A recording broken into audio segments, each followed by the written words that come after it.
énormément d'orgueil. Pour vous dire la vérité, j'avais énormément d'orgueil en me disant mais je vais pas aller vers l'islam quand même. J'ai toujours esquivé l'islam. J'avais toujours débattu avec des musulmans pour leur expliquer c'est quoi la Trinité, pour leur expliquer pourquoi on a le droit de manger du porc avec Corantia 33, etc. Enfin bref, j'ai toujours débattu avec des musulmans. Quand ça s'est passé, justement, le décès de mon ami Al-Ahmou, je me suis posé des questions et en fait, ma foi a été tellement attirée vers l'islam, c'était une folie. Genre, plus j'y allais, plus je me renseignais, plus je me disais mais attends, c'est pas du tout ce que je croyais déjà. Je suis partie à sa salat Jeneza avec des amis à moi justement.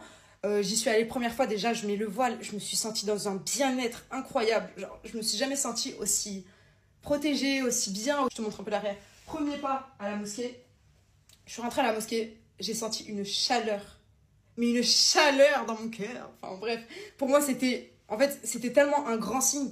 Je suis partie voir l'imam, je lui ai posé des questions, etc. Je me suis renseignée autour de moi. J'ai lu le Coran un petit peu, j'ai appris à quelques histoires, quelques hadiths, etc. Genre, j'ai commencé à me renseigner. Et en fait, de fil en aiguille, je suis tombée amoureuse. Je suis tombée amoureuse de l'islam, je me suis reconvertie. Ça a été hyper compliqué avec mes parents au début, particulièrement avec mon père qui est très chrétien pratiquant. Ma mère est plus ouverte d'esprit. Donc, elle, ça a été une des premières à venir me prendre dans ses bras en me disant « Écoute ma fille, je t'accepte comme tu es.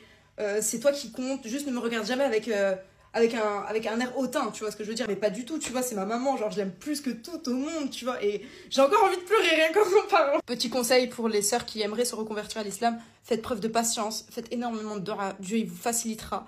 Moi, ça a mis 3 ans avant que toute ma famille accepte. Ne perdez jamais espoir. Et voilà. Du coup, bon ramadan les filles et bisous.